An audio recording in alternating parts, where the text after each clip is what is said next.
Yo, Tom from Toonami here. You're listening to the UGO podcast, and I hope you all are ready, because Trailer Talk starts now. Hey, and welcome back to Trailer Talk, guys. We only got one again today. We're going to be keeping it pretty short, but we got one. Again, it's pretty exciting for this week. We got our first teaser for Deadpool. Yay! Deadpool out 2. of nowhere. Yeah, Even remember the last trailers, they dropped those pretty much out of nowhere too, where they dropped the trailer for the trailer. And just be like, hey, trailer's coming in tomorrow, baby. So I'm interested to see. The last Deadpool movie had a fucking amazing marketing campaign.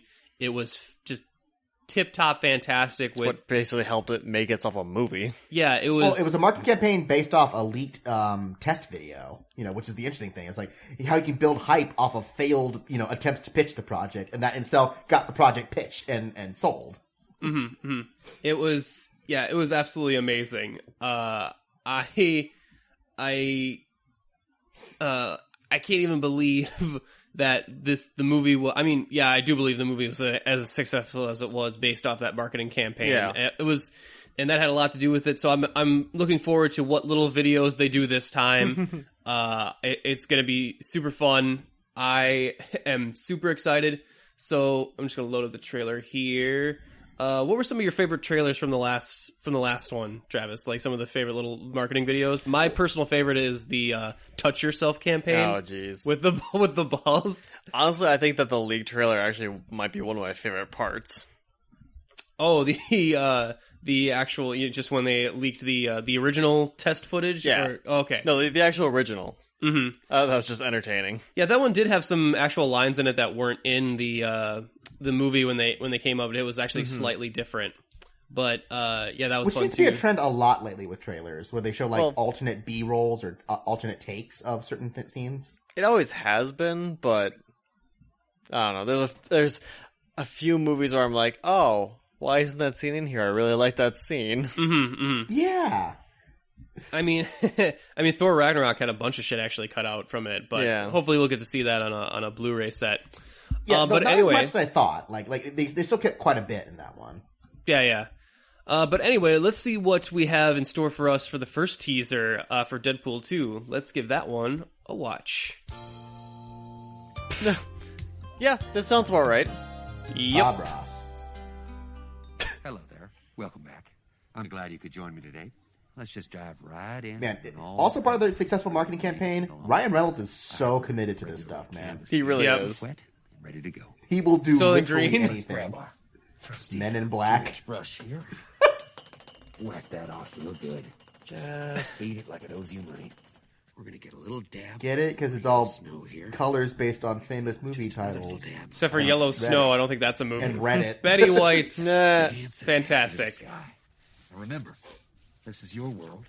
You get to make and break the rules here. Sweet baby Jesus.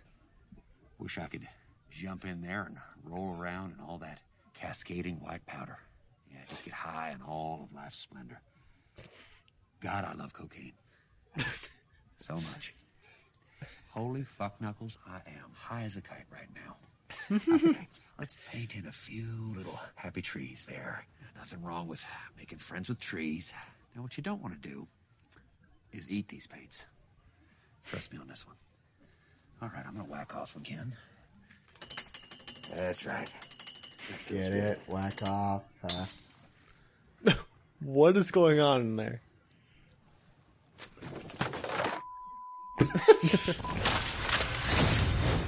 And then the real movie. Oh wait, that was Dopinder.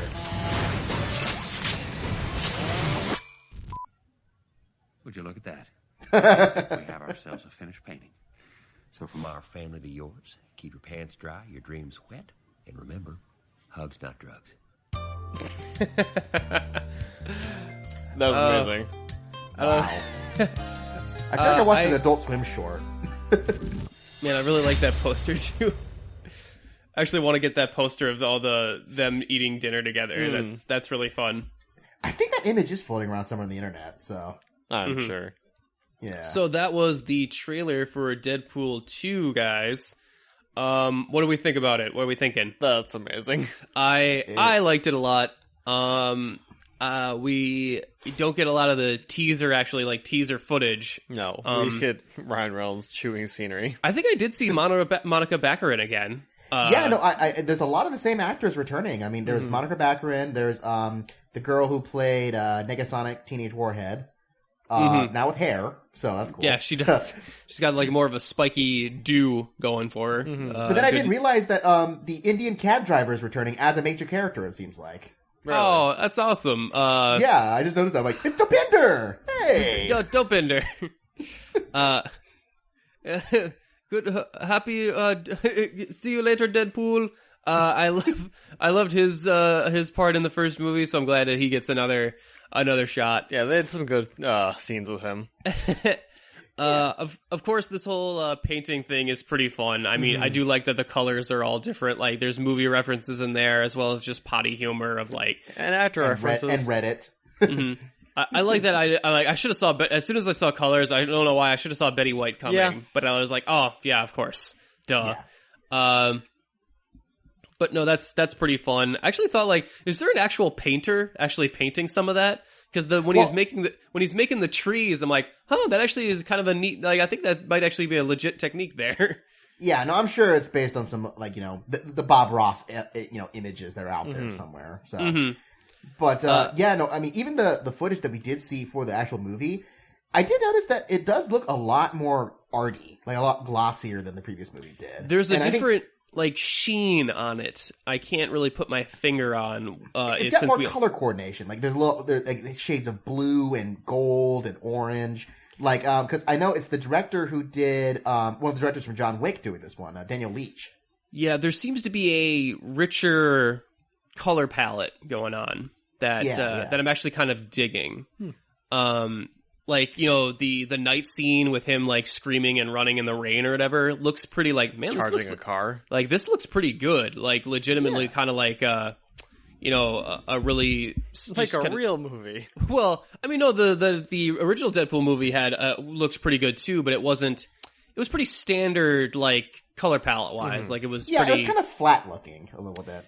Yeah, and it was fine. They really they wanted to pump up the comedy and the timing of Ryan Reynolds, and I'm pretty sure they made the movie and colored it so that his suit looked the best it possibly could. Yeah.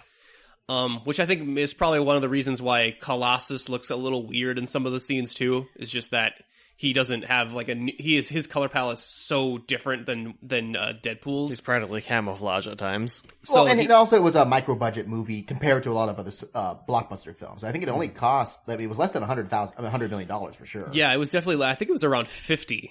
50 or 60.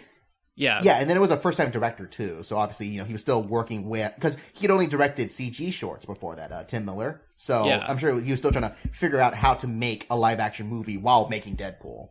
It was a huge win for Fox box office wise. It was a really big win for them. Yeah. $1 billion worldwide. That's a win.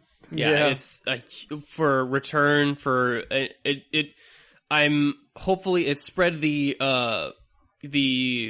trend of the R-rated movie. I'm in the camp of believing that we would not have gotten an R-rated Old Man Logan story if not for definitely not. Deadpool. I do not think that we would still got Logan. We probably still would have gotten a Logan movie, but I don't think it would have been the same movie. No. Though I don't think Logan actually needed to be R. That's my personal opinion on that one. But to be as dark and nihilistic as it is, it's important that we see some vicious shit in it. Sure. I mean, that's partly my own complaints with Logan. But Deadpool, at least, I'm like, okay, Deadpool is an R-rated character, so for sure. I think if you need to leave Logan feeling like depressed about life, basically, for it to work. Yeah, but they could have made more creative use of the F-word stuff because I'm like, pretty much, it's that complaint I've made of some movies where they just had the F-word to say the F-word. It didn't actually enhance the dialogue any more or less in that film. I felt. Well, I think they got excited because Wolverine could finally say fuck, and it's like, oh well, we finally get this character who can finally swear, and you can tell he's been wanting to in the other movies so bad. Well, which he does say the F-word in First Class and a couple other movies, so.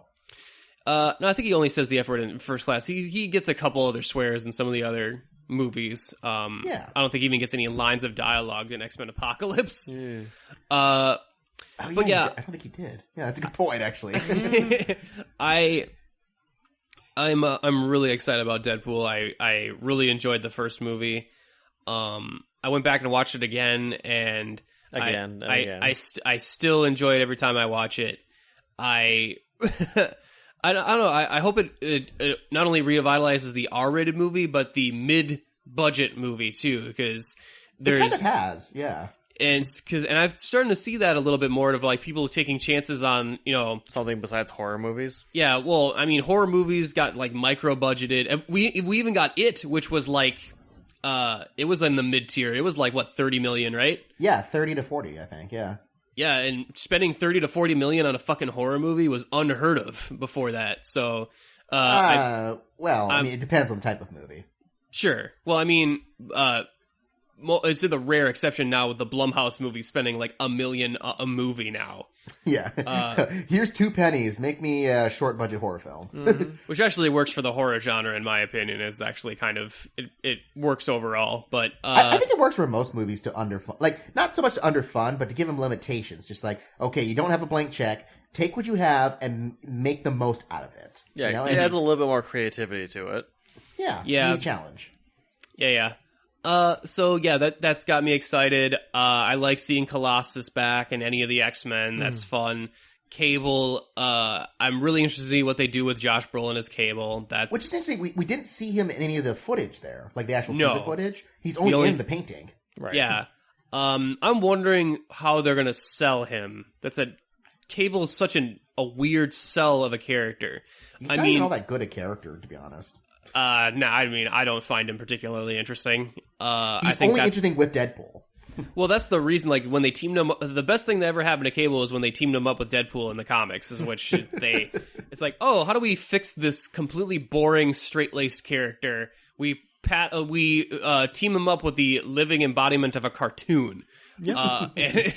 So it's very much like the Who Framed Roger Rabbit with them, because they're actually, like, chained to each other, like, via teleporter.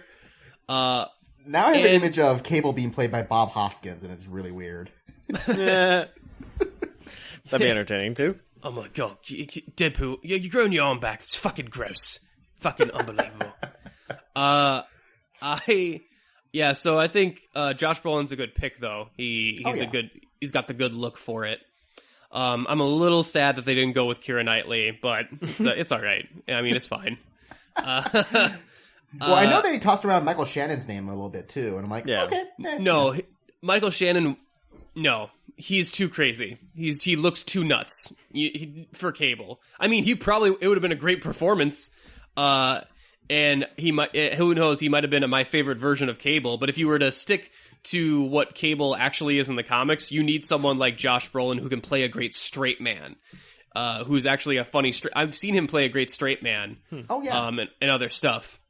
No, he's a great actor. Although it's kind of weird because technically Colossus already is that role, playing the straight man to Deadpool. So it's going to be interesting to have 2 straight men like Colossus and Cable bouncing off of Deadpool. Mm-hmm. I'm guessing we're probably going to see less of Colossus this time. I think he's going to be. I get that feeling too. Yeah, he's going to be a minor character. I mean, I already assume he's a lot to CG in, so I don't think he'll make it throughout the whole thing. Yeah, I mean, and I like Colossus, but he's not essential to making a good Deadpool movie. I'm sorry, I'm off practicing moves for my boy band. I mean X-Team. That's what it is. No, but I would love to see... I hope Teenage Warhead gets more of a role in this movie, because I didn't expect at all that I would really like her in that last film. Mm-hmm. She's got good timing. Yeah. She's really... All she does is really react to Deadpool, but that's basically the only thing that anyone does in that movie. Right. Like, it's Deadpool's show. Like, I think that's what I like about the Deadpool movies, that it's like, no, this really is the Deadpool movie. This is about him. This is not about even Wade Wilson. This is about Deadpool specifically. Oh, yeah. Which is pretty cool. He's still got one of the best fucking superhero costumes I've ever seen, translated from the comics to live action. Well, and they really did a good job with the eyes, like making the eyes expressive for the costume. That's a smart decision. I'm pretty sure that also influenced Spider-Man having adjustable eyes in the Civil War movie as well. Well, ironically, I think that's actually because that Deadpool came from the 90s, and the fact that his costume translates so well. Just shows how recent it is. It just looks fucking good. Like, it's between the on-screen superhero suits that we've seen, I think the only one that I like more is the Black Panther costume. Because it has that same sleek, slim design of just, like, Deadpool's design is like, it's got some details on it, but it's not overly designed like they seem to want to make superhero costumes nowadays. Belts Yeah, unlike most of Rob Liefeld's creation that are full of belt buckles and Jesus zippers. Christ. How many pouches do people need? All of them. Every pouch. I haven't seen Cyclops use one of those pouches ever. He has eye beams. What's up, Liefeld? Well, he needs a place to put all his snacks when he goes on a mission, just saying. Unbelievable. Or his fucking angst and resentment. Shut up, Cyclops. I mean, I don't want to bash on DC anymore, too, but every time I look at the Deadpool costume, I always think, why don't the same people design the Flash costume that designed this costume? Because I mean, I hear that Flash is actually one of the breakout characters in the Justice League movie, but when I look at that costume, I'm like, God, that costume is butt ugly to look at. Or Cyborg, just in general. Well, Cyborg is a completely different type of mess. Like, that is just... I've grown to be okay with Cyborg costume in the new Justice League. I'm like, it's okay. You know, Good for you. I'm sick of edges. I mean, I look at everybody in the Justice League trailer, I'm like, why do I look like if I touched any of you, I'd get tetanus? Like, it's just... Yeah, they do seem very sharp. Everyone is so fucking sharp-edged. When Batman is the smoothest, softest-looking character, You want want to just hug Batman. I way rather give him a hug than anybody else. Everyone else has so much other pointy shit on them. I don't know. I'd hug Wonder Woman. Just saying. Yeah, but she's got that sword on the hip, too. Plus, I don't think that... I mean, that Bruce J she has with like the armor on the front end... Doesn't look very comfortable. I mean, I don't know if like that would definitely be hurting at some point. I don't know. It feels like everybody is just like, you just get cut up at a press screening, like shaking hands with them. And it's just like, here, can you kiss my baby? Actually, you know what? Never mind. I'm just going to put that one over here. Just don't. I'm sorry, Wonder Woman has a restraining order on all babies. No, she loves babies. Remember? Oh, baby! Oh, when she was in fucking the baby. Wonder I don't Woman. even know what these are. Look at this small human creature. Yes, but if she starts stabbing them with her, armor boobs, then might be an issue. But Deadpool. But back to Deadpool. What's interesting also is that technically, people are calling it Deadpool 2, but that's actually not the official title. And there's rumor to believe that they'll probably give it like kind of like one of those like another Deadpool movie or some other kind of thing like that. Yeah. Which that could be kind of cool. Oh, is it going to be a spoof of like not another teen movie? It's like not another superhero movie. Deadpool. Not another Deadpool movie needs to be the title. That would be great. Yeah, I'm really digging this. This is one of the things that makes me sad if the Disney deal with Fox goes through, if they actually buy out Fox, is that I like Deadpool off in his own separate thing right now. Yeah. I'm cool with him being his own thing for now. Maybe when it gets stale, maybe then we can shake him up and throw him into another universe with other people. Spider-Man. But I'm cool with him in his own thing right now. I want to see how this plays out. Yeah. He's one of those characters like X-Men, where it's like they don't really feel like they coexist comfortably with the other Marvel heroes. It's okay for them to be in their own thing. Yeah. With Infinity War, maybe they'll rip open a dimension in time and slide some of the more popular characters in, and not everybody. That's gotta be the ending of Avengers 4 or whatever. Just like a big hole opens up and Deadpool just collapses on the ground. It's like, what'd I miss? I mean, I think I heard that on one of the breakfast pubs too. Of like one of their fan theories is that like Deadpool will show up and then he'll try and swear and then he'll bleep and go like, "What the bleep is going on?" And then suddenly like, oh, I'm home. And he finally realizes it's a PG-13 movie. Actually, I really love if the bleep is like a physical thing, and he just picks it up and looks at it like, the fuck? But it happens again. He starts like collecting sensors. We finally get the yellow dialogue balloons. Yes. That would be pretty good. Like he just kind of like goes up to a guy, like some other superheroes, like, guys, look, he's got like an arm full of just like swear bleeps. It would be funny too if they incorporated the thought balloons that where he speaks to his other voices in his head. I mean, I doubt they'd do that, but that'd be kind of a funny gimmick if they could find a way to translate that into the sequel movie. But, again, they probably aren't going that route. Yeah. Yeah, but no, super excited. I hope they give it, a maximum effort. That's what I'm hoping. Maximum effort! Thanks for watching. If you liked the video, make sure to hit those like and subscribe buttons. And if you're interested in checking out some of our other content, why not check out the UGO podcast on iTunes or at our webpage, unapologeticgeekout.com. And again, thanks for watching.